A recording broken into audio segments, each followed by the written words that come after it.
అడుగు అడుగున ధనదాహం, అధికారంపై అధిక మోహం, వ్యసనాలపై తగని వ్యామోహం. ఆధునిక సమాజమేవో ఆటవిక సమూహం, స్వార్థపరుల సందోహంలో ధర్మం ఉనికేవో సందేహం. మనసున్న మనిషికి ప్రతి నిమిషం ఎదురయ్యేను ఓ పద్మవ్యూహం, పద్మవ్యూహం, పద్మవ్యూహం.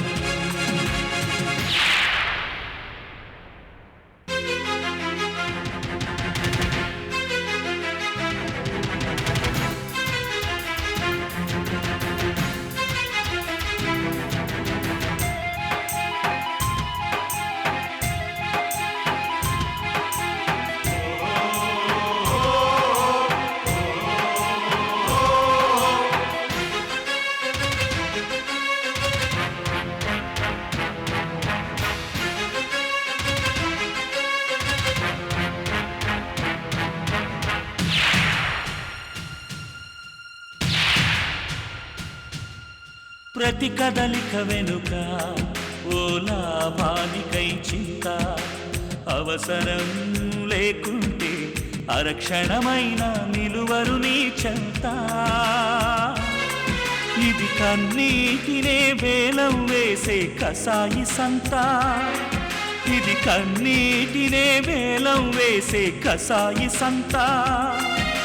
విలువలకై వెతుకులాట నేడొక పెద్ద వింత, విలువలకై వెతుకులాట నేడొక పెద్ద వింత.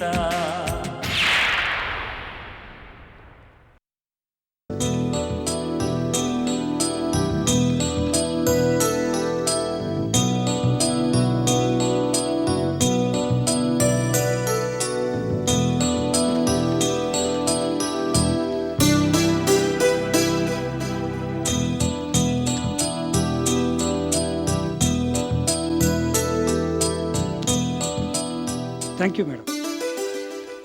ఇదిగోండి check, 25 lakhs token advance.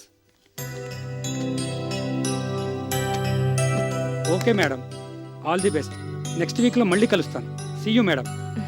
Thank you.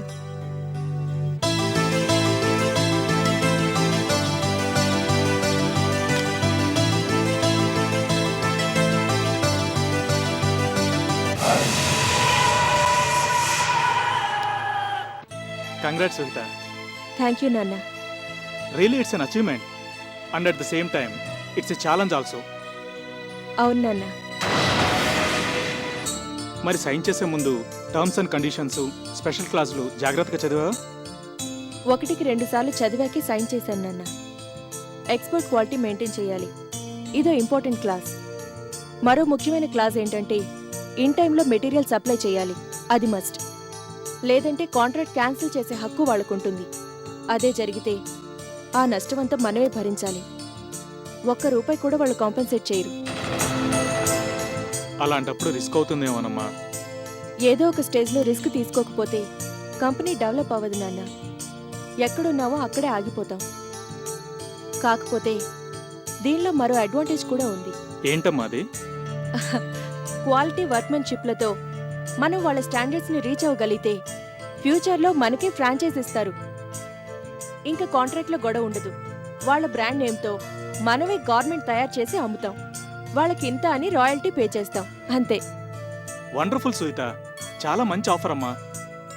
కానీ ఇంత బల్క్ ఆర్డర్ అంటే machinery man power, special designers ఇవన్నీ కూడా వర్కౌట్ చేయాలి. పైగా ఫైనాన్స్ చూసుకోవాలి.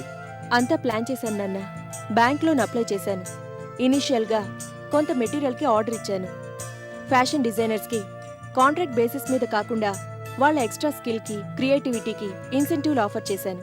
దాంతో చాలా మంది రావడానికి ఇంట్రెస్ట్ చూపిస్తున్నారు. వెరీ గుడ్ ఐడియా అమ్మా. దీంతో డబ్బుతో పాటు వాళ్ళకి పేరు కూడా వస్తుంది. మరి స్టిచ్ చేయడానికి స్కిల్డ్ వర్కర్స్ కావాలి కదమ్మా. వాళ్ళని కాంట్రాక్ట్ బేసిస్ మీద తీసుకుంటాను. అందుకు సంబంధించిన మనుషులతో ఆల్రెడీ మాట్లాడాను. తక్కువ టైంలోనే చాలా వర్కౌట్ చేసావమ్మా. నిజంగా నేను అభినందిస్తున్నాను. థ్యాంక్ యూ నాన్న. ఇంత bulk order, heavy work, supervision కూడా మనుషులు ఉండాలి కదమ్మా. అందుకే నేను కూడా ఆఫీస్కి వస్తే నీకు కాస్త సహాయంగా ఉంటుందని ఆలోచిస్తున్నాను. నువ్వు వస్తే డెఫినెట్గా నాకు హెల్ప్ అవుతుంది నాన్న. కానీ ఈ పనిలో నువ్వు బిజీ అయిపోతే అమ్మని వెతికే పని ఎవరు చూస్తారు? ఇందులో పూర్తిగా ఇన్వాల్వ్ అయిపోతే అసలు అమ్మని గురించి ఆలోచించి తీరికే ఉండదు. కాంట్రాక్ట్ వర్క్ నేను ఎలాగైనా మేనేజ్ చేయగలను, కానీ అమ్మని వెతికే ప్రయత్నం నేను చేయలేను కదా నాన్న. బాధపడకమ్మా. ఎప్పటికైనా అమ్మను వెతికి ఇంటికి తీసుకుని వచ్చే బాధ్యత నాది, సరేనా? ఒక్కసారిగా పెద్ద భారం మీద వేసుకున్నావని అన్నాను, కానీ నువ్వు చేయలేవని కాదమ్మా. నీ మీద నాకు పూర్తి నమ్మకం ఉంది. మార్కెట్లో నీ క్యాలిబర్ ఏంటో ఆల్రెడీ నువ్వు ప్రూవ్ చేసుకున్నావు. ఈ కాంట్రాక్ట్తో నువ్వు అది నిలబెట్టుకోవాలి, అది ఛాలెంజ్. కాకపోతే ఒక్కోసారి మనం ఎంత జాగ్రత్తగా ఉన్నా మన ప్రమేయం లేకుండా కొన్ని పొరపాట్లు, తప్పులు జరిగిపోతూ ఉంటాయి. ఆ విషయంలో నువ్వు చాలా జాగ్రత్తగా ఉండాలి. అలాగే నాన్న. అయినా నాకు ఏ చిన్న అవసరం, అనుమానం వచ్చినా వెంటనే నిన్ను కాంటాక్ట్ చేస్తాను. అలాగేనమ్మా. ఈ ప్రాజెక్ట్ సక్సెస్ అవ్వాలని నన్ను ఆశీర్వదించండి నాన్న. ఓహ్ లేమ్మా, wish you all the best. నీ ఆశీస్సులు, నువ్వు నా వెనుక ఉన్నావనే ధైర్యమే నన్ను ముందుకు నడిపించాలి నాన్న. అలాగేనమ్మా.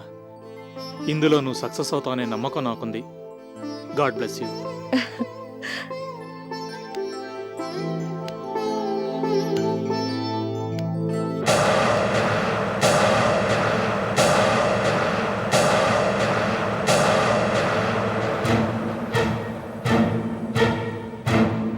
మై గాడ్, సుహిత ₹1 కోటి కాంట్రాక్ట్ మీద సంతకం చేసిందా? వేలు లక్షలు దాటి కోట్ల బిజినెస్ లో కుంటికాలు పెట్టిందా? ఇంకా నేను నమ్మలేకపోతున్నాను. నిజం అంకుల్. ఆ కంపెనీ వాళ్ళకి ఏం కథలు చెప్పిందో కానీ కాంట్రాక్ట్ మాత్రం కొట్టేసింది. ఆ కాంట్రాక్ట్ గురించి డాడీతో చెప్తున్నప్పుడు ఆ మొహంలో ఎంత గర్వమో, ఎవరెస్ట్ ఎక్కినట్టుగా ఫీల్ అయిపోతుంది. డాడీ కూడా దాన్ని ఆకాశానికి ఎత్తేస్తూ మాట్లాడారు అంకుల్. ఏమంటారో చూద్దామని నేను కూడా ఆఫీస్కి వెళ్తాను అని క్యాజువల్గా అన్నాను. అవసరం లేదు అని ఇండైరెక్ట్గా చెప్పేశారు అంకుల్. Quite natural. డెఫినెట్ గా అలాగే చెప్తారు. ఎందుకంటే మొదటి నుంచి వాళ్ళకి సుహిత అంటేనే ఇష్టం. ఆ కుంటిదాని తెలివితేటల మీద అపారమైన నమ్మకం కూడా. కరెక్ట్గా చెప్పారు అంకుల్. సుహిత కూడా బిజినెస్లో నాలాగా తనేంటో ప్రూవ్ చేసుకొని ఆవిడ గొప్పతనం 10 మందికి తెలియాలని తెగ తాపత్రయం పడిపోతోంది. నీకు ఈ విషయం నేను ఎప్పుడో చెప్పాను మిత్ర. మాంత్రికుడి అద్దంలో జరగబోయేవి కనపడ్డట్టు ఇలాంటి విషయాలన్నీ నాకు ముందుగానే తెలిసిపోతూ ఉంటాయి. అందుకే నేను అలర్ట్గా ఉండమన్నాను. ఇప్పటికీ మించిపోయిందేం లేదు. సుహిత చాలా ఫాస్ట్గా వెళ్తోంది కదూ? అవునంకుల్. సో ఇప్పుడే నువ్వు కరెక్ట్గా స్పీడ్ బ్రేకర్లా అడ్డుపడాలి.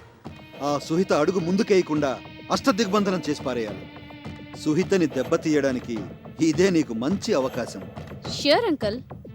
సుహితను అన్ని రకాలుగా కార్నర్ చేసి ఈ కాంట్రాక్ట్ తను ఫెయిల్ అయ్యేలాగా చేస్తాను. నీలాంటి అవిటిదానికి అర్హత లేదు, పోయి పిచ్చి కథలు రాసుకోవే అని మళ్ళీ ఇంట్లో కూర్చునేలాగా చేస్తాను. Wonderful, that's the spirit. మధ్యలో మనసు మార్చుకోకుండా ఇదే జీల్తో కనుక నువ్వు వర్క్ చేస్తే సక్సెస్ ఈజ్ యువర్స్. అంతేకాదంకుల్, ఆ సీట్లో నేను కూర్చొని అదే కాంట్రాక్ట్ని సక్సెస్ఫుల్గా డీల్ చేసి దట్ ఈజ్ మిత్ర అనుకునేలా చేస్తాను. నేనిచ్చే షాక్ ట్రీట్మెంట్కి సుహిత చేతులకు కూడా అవిటితనం వచ్చేసి చెక్కుల మీద కూడా సంతకాలు పెట్టలేని పరిస్థితికి తీసుకొస్తాను. ఫెంటాస్టిక్. 6 నెలలు సావాసం చేస్తే వాళ్ళు వీలవుతారని నీ ఆలోచనలు, ప్లానింగ్ చూస్తుంటే తొందరలోనే ఈ అంకుల్ని కూడా మించిపోయేటట్టున్నావు నువ్వు. నాకు కావాల్సింది కూడా అదే. నువ్వు నా వారసురాలి మిత్ర. Thank you uncle. సుహిత దెబ్బతింటే ఒక వ్యక్తి మాత్రం గిలగిలలాడిపోతారు, గుండె పగిలేలాగా ఏడుస్తారు. పాపం, అది తలుచుకుంటేనే నవ్వొస్తోంది. ఎవరమ్మా? మీ తాతాజీయా? కాదంకుల్, మీ మిసెస్ ది గ్రేట్ శారద గారు. ఓ అంటే ఆ రోజు ఆవిడ గారు కొట్టిన చెంపదెబ్బ నువ్వు ఇంకా మర్చిపోలేదన్నమాట.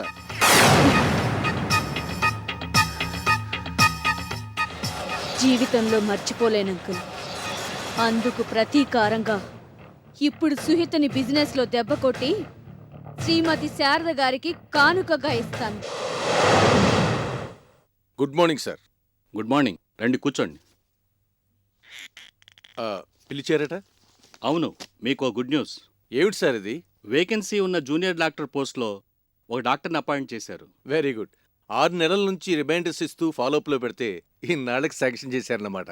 అదేం లేదు, డిపార్ట్మెంట్లో అసలు దీని గురించి పట్టించుకున్న వాళ్లే లేరు. మొన్న మీటింగ్కి వెళ్ళినప్పుడు ఈ విషయం మీద గట్టిగా మాట్లాడేసరికి ఫైల్ మూవ్ అయింది. లేదంటే ఇంకెన్నాళ్ళు పట్టేదో. మొత్తానికి మీకు అసిస్టెంట్ వస్తున్నారు, సో మీకు కొద్దిగా రిలీఫ్ ఉంటుంది. I don't think so. ఇక్కడ పోస్టింగ్ అంటే జనరల్గా ఎవరూ రారు, వేరే చోటుకి ట్రై చేసుకుంటారు. కాబట్టి కొత్త వాళ్ళు వచ్చి జాయిన్ అయ్యే వరకు నమ్మకం పెట్టుకోలేదు sir. Good morning sir. I'm doctor Kranti. Oh రామ్మా, నీ పోస్టింగ్ గురించే మాట్లాడుకుంటున్నావు. కూర్చోమ్మా. Thank you sir. She's doctor Kranti. Promotion మీద ఇక్కడ పోస్ట్ చేశారు. He's doctor Kumar, senior doctor, professor and head of the department. Namaste sir. Namaste. ఈరోజు జాయిన్ అవుతున్నారా? Yes sir. జాయినింగ్ రిపోర్ట్ రాసివ్వండి. Okay sir.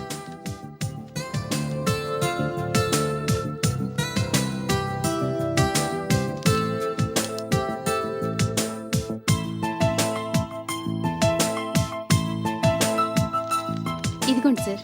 Very good, all the best. Thank you sir. Best of luck. Thank you sir. I need your guidance and cooperation. తప్పకుండా మా సహకారం మీకు ఎప్పుడూ ఉంటుంది. Thank you sir. నేను ఒకసారి రౌండ్స్కి వెళ్ళొస్తాను. ఓకే.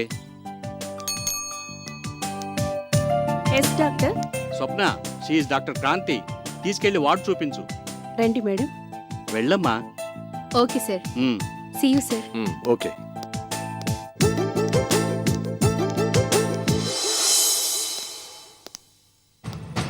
ఈవిడ కేసేంటి? ఈవిడ పేరు రుక్మిణమ్మ. పిల్లలు చిన్నుబాలుగా ఉండగానే భర్త చనిపోయాడు. అయినా ధైర్యంగా నిలబడి ఆ పనులు ఈ పనులు చేసి ఉన్న 2 కొడుకుల్ని పెద్ద చదువులు చదివించింది. ఉద్యోగాలొచ్చి సెటిల్ అవగానే ఈవిడ్ని వదిలేసి ఎవరిదారిని వారు వెళ్ళిపోయారు. తల్లి బతుకుందన్న సంగతి మర్చిపోయారు. ప్రాణంగా పెంచిన పిల్లలు ఒక్కసారిగా ఆ బంధాన్ని తెంచుకు వెళ్ళిపోయేసరికి తల్లి మనసు తట్టుకోలేకపోయింది. కొడుకుల గురించి ఆలోచిస్తూ చివరికి ఇలా పిచ్చిదైపోయింది. ప్రస్తుతం సొసైటీలో ఇదే బర్నింగ్ ప్రాబ్లం. ఇప్పుడు కావాల్సింది ఐమాక్స్లు, ఇండోర్ స్టేడియంలు, షాపింగ్ మాల్స్ కాదు. ఇలాంటి అభాగ్యులను ఆదుకునే ఓల్డ్ ఏజ్ హోమ్స్ కావాలి.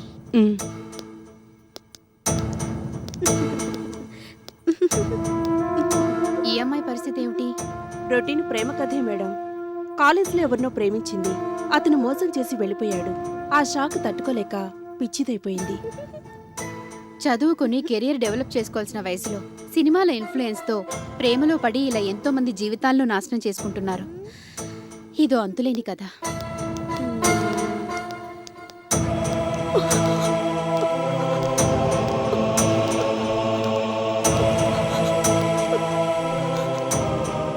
ఈవిడెవరు? పేరు కావేరి మేడం. ప్రాబ్లం ఏంటి? సరిగా తెలీదు మేడం. డాక్టర్ కుమార్ గారి పేషెంట్. ఆయనే ట్రీట్ చేస్తున్నారు. అలాగా. మీ పేరేమిటమ్మా? ఎక్కడి నుంచి వచ్చారు? మీ వారేం చేస్తుంటారు? పిల్లలున్నారా? జాయిన్ అయిన దగ్గర నుంచి ఈవిడ పరిస్థితి ఇలాగే ఉందా? మొదట్లో ఇలా లేదు మేడం. సిమ్టమ్స్ అవి చూస్తే పరిస్థితి ఇంతవరకు రాకూడదు. ఈవిడ అనవసరంగా బాధపడుతున్నట్టున్నారు. ఎక్కడో ఏదో పొరపాటు జరుగుండాలి. Something wrong. కేసు పూర్తిగా స్టడీ చేసి స్పెషల్గా ట్రీట్ చేయాలి.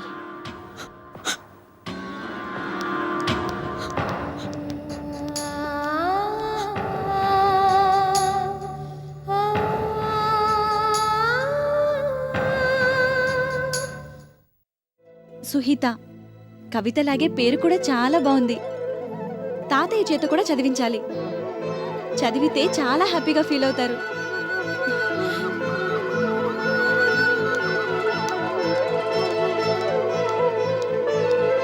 తాతయ్య, ఏంటమ్మా? ముందు అర్జెంటుగా మీరు ఈ కవిత చదవండి. కవిత ఎవరు రాశారమ్మా? చదువు తాతయ్య. అమ్మ మీద ఎంత గొప్పగా రాశారో నీకే తెలుస్తుంది.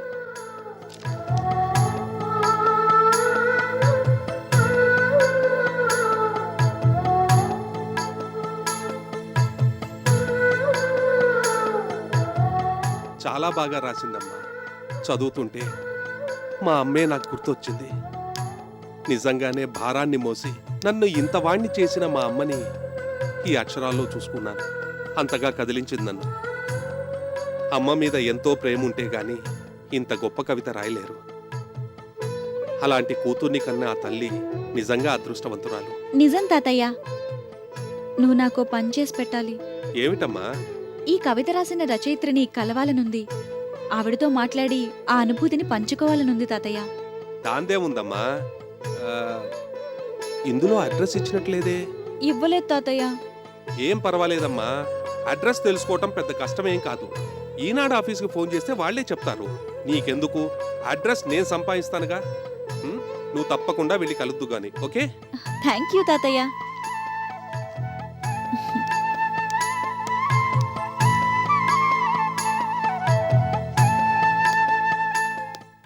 ఎలా ఉందమ్మా?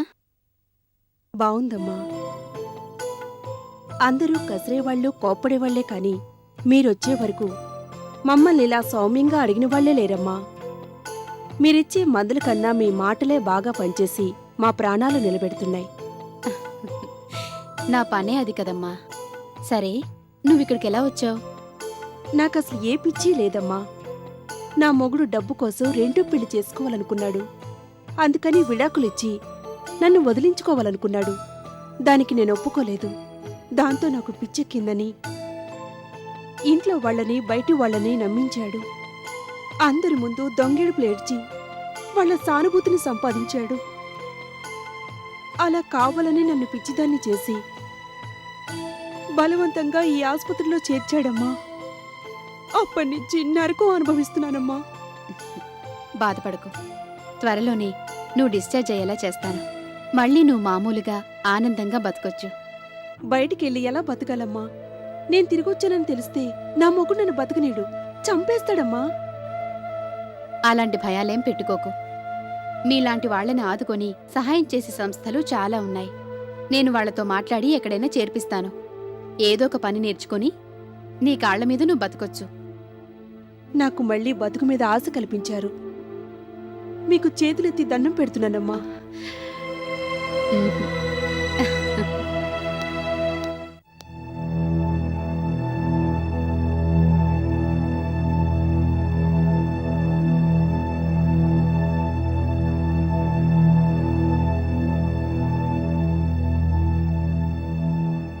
ఏయ్, లే లే లే.